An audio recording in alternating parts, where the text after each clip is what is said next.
师妹真的要嫁给那个李寻吗？不知其何所，只知当年我蝼蚁尚能奋勇明志，求亲。琪儿，为师不愿你。头顶。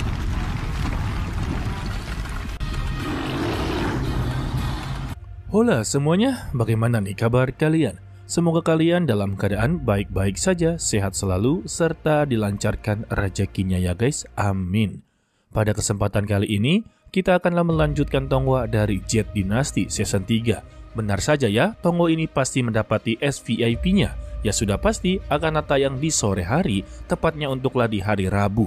Bagi yang belum nonton untuklah di part sebelumnya, kalian bisa klik link yang berada di bawah ataupun playlist yang telah Mimin buatkan guys. Jadi langsung saja kita masuk ke dalam alur ceritanya. Sementara untuk 3 aliansi telah bergabung menjadi satu. Mereka sedanglah berdiskusi. Untuk penguasa lembah langsung memberitahu kepada mereka semua ada suatu bahaya yang sedanglah mengancam mereka. Dia menyebutnya sebagai dewa binatang, dan juga dia tidaklah tahu kalau dewa binatang ini berasal dari mana. Hanya saja ya, dengan kehadirannya, dia adalah bencana bagi dunia ini. Lalu, Master Sekte Qingyun juga angkatlah bicara. Jika benar perkataannya adalah bencana dunia, maka satu-satunya harapan adalah 3 aliansi ini. Mereka haruslah berjuang mati-matian untuklah menjaga rumah mereka masing-masing. Dan dia juga akanlah menulis surat kepada Master Pu Hong tentanglah bencana yang akanlah melanda mereka. Tetapi siapa sangka dalam masalah seperti ini, penguasa lembah memberitahu hal baik. Kalau muridnya yang bernama Li Sun akanlah melamar seorang wanita yang tak lain yaitu Lu Suiqi.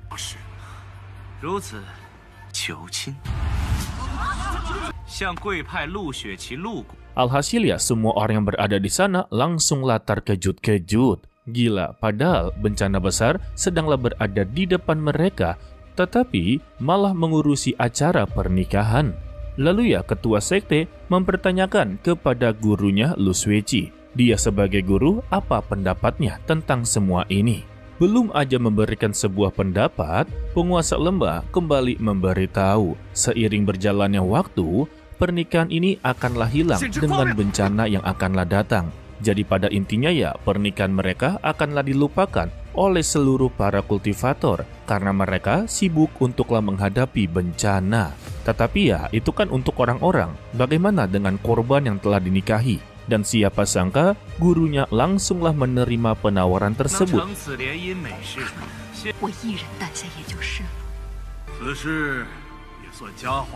Dengan alasan dia tidaklah ingin melihat muridnya benar-benar tersesat di dalam perjalanan. Sedangkan untuk Li Sun, dia langsunglah menjadi senang. Siapa yang kagak mau untuklah mendapati Suiqi ya?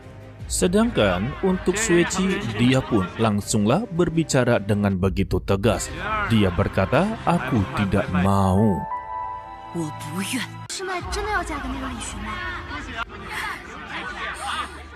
Lalu kita berpindah kepada Xiaofan yang tiba-tiba terbangun dari tidurnya. Jantungnya berdetuk dengan begitu cepat. Dia menjadi kebingungan kenapa dengan hatinya tiba-tiba seperti ini. Dan secara tiba-tiba dia merasakan ada sesuatu yang sedanglah memantau dirinya. Yang tak lain itu adalah binatang buas kuno yang sedanglah mengincar makanan dari Xiaofan guys. Sayangnya, gara-gara semua ini dihentikan oleh Xiao Hui, membuat dia langsunglah mengeluarkan wujud sebenarnya. Begitu juga dengan si kera iblis satu ini. Alhasil, mereka terlibat dalam pertarungan.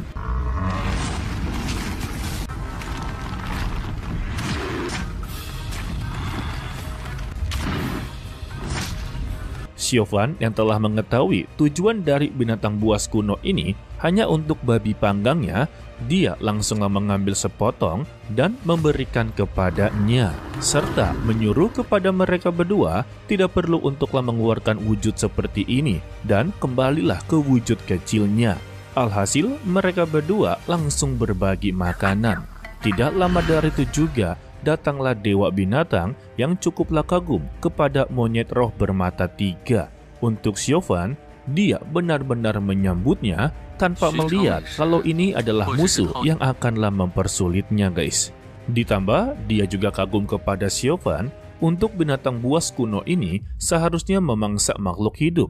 Tetapi ketika melihat babi panggang, dia benar-benar teralihkan. Baginya, Siofan memiliki keunikan tersendiri. Siofan menjawab kalau binatang juga memiliki sebuah perasaan. Dari pernyataan inilah, dewa binatang sangatlah tidak suka. Jika semua makhluk hidup mempunyai sebuah perasaan, mengapa babi hutan ini telah dia habisi? Siofan kembali menjawabnya, ini dia hanya untuklah mengisi perutnya. Tetap saja ya, sang dewa binatang tidaklah terima dengan semua itu. Bukankah untuk babi hutan juga termasuk makhluk hidup yang memiliki rasa sakit, rasa takut akanlah dihabisi?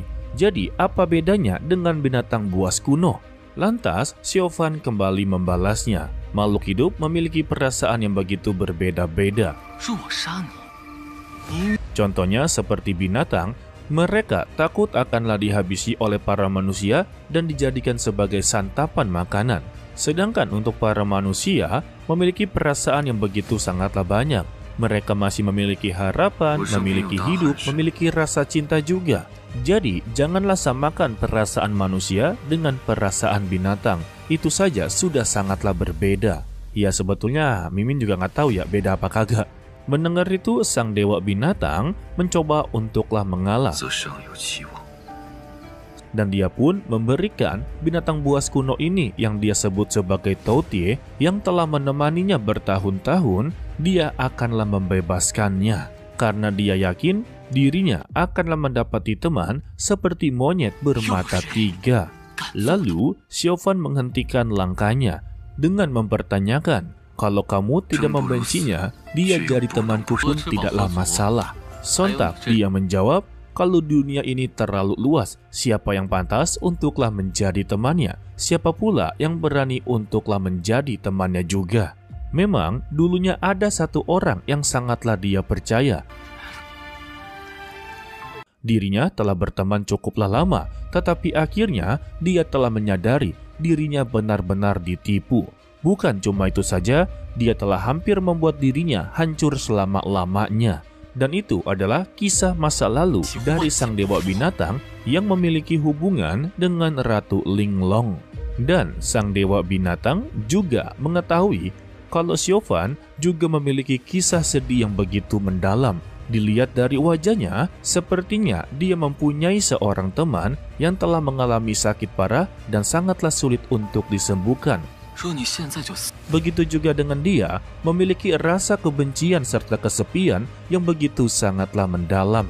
Siofan hanyalah membalas, kalau pikiranku ini bisa membuat dia sadar kembali, maka dia rela mati untuklah semua ini. Tetapi ya, itu hanyalah sebuah harapan yang sama sekali tidaklah terwujud. Lalu keesokan harinya, Siofan akhirnya memutuskan untuklah pulang kembali. Tetapi dia pulang ke puncak Dazu. Setibanya di sana, dia tidak sengaja kalau gurunya sedanglah membicarakan lamaran yang telah ditolak oleh Lu Suiqi. Dalam penolakan tersebutlah membuat tiga aliansi ini benar-benar begitu goyah. Untuk gurunya sebetulnya sah-sah saja kalau mereka berdua menikah karena semua ini demi kebaikan hubungan aliansi mereka. Dan baginya kalau Lisuan jauh lebih baik daripada Siofan. Sontak istrinya menjadi kebingungan mengapa semua ini malah dihubungkan kepada Siofan. Dan dirinya keceplosan kalau sebetulnya untuk Lu Suiqi masihlah dekat kepada Siofan dan memiliki harapan untuklah dekat dengannya, guys. Mendengar ini ya, Siofan memutuskan untuklah menemui Lu Suiqi. Dan juga dia secara tidak sengaja kalau gurunya mengatakan tentang kejadian waktu itu, dia juga pernah berpikir kalau dirinya inginlah menebaskan pedang ke tubuhnya Siofan. Mendengar itu lagi, Siofan pun langsunglah meninggalkan tempat tersebut tanpa harus mendengar kata lanjutan dari gurunya yang sebenarnya dia juga tidak akanlah melakukannya, justru dia akanlah melindunginya. Dan juga sebenarnya gurunya tidaklah ingin Xiaofan pergi dari puncaknya. Tetapi bagaimanapun juga, semua ini adalah keputusan dari ketua sekte. Jadi pada intinya, sang guru sangatlah begitu rindu kepada Xiaofan. Tetapi ya, karena Xiaofan atau Gui Li telah terlanjur pergi tanpa mendengarkan selengkap-lengkapnya, ini akanlah menjadi sebuah kesalahpahaman, guys. Sedangkan untuk Lu Xueqi, kini dirinya telah mendapati kecaman yang begitu sangatlah banyak. Ketua sekte Qingyun juga begitu sangatlah kecewa kalau dia ternyata begitu sangatlah berani untuk menolak semua ini. Dan Lu Xueqi sama sekali tidaklah peduli karena perasaannya adalah miliknya, bukanlah milik mereka. Betul ya? Tidak lama dari itu, datanglah Xiaofan yang membuat Lu Xueqi benar-benar begitu senang. Tetapi adanya sebuah perjanjian yang telah mereka tetapkan kalau sekarang ini mereka adalah musuh abadi.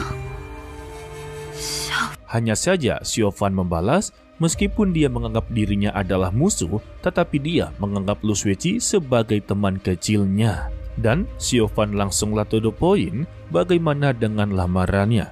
Lu Xueqi mengatakan kalau dia telah menolak lamaran tersebut. Dan Xiaofan mempertanyakan lagi apa yang akan terjadi kepada dia selanjutnya. Karena mereka tahu betul peraturan dari sekte Qingyun itu sungguhlah begitu ketat. Dan Xiaofan menawarkan jika memang dia akanlah diusir dari sekte, maka ikutlah dengan dirinya.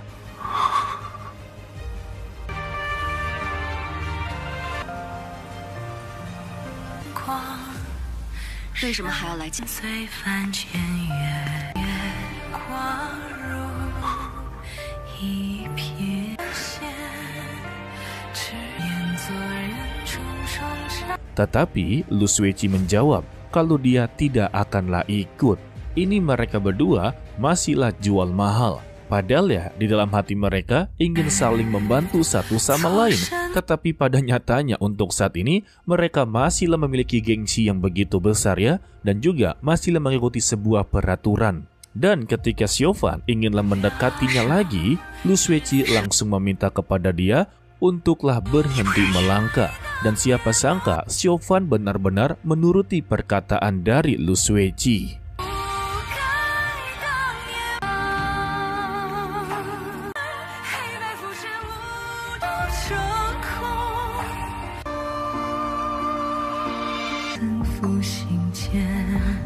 Jadi pada intinya mereka berdua ini sedanglah mengalami kesedihan. Yang satu kesedihan gara-gara gagal untuk membangkitkan kekasihnya, sedangkan yang satunya lagi perasaannya dipermainkan oleh sektenya sendiri dengan iming-iming sebagai hubungan aliansi yang lebih baik.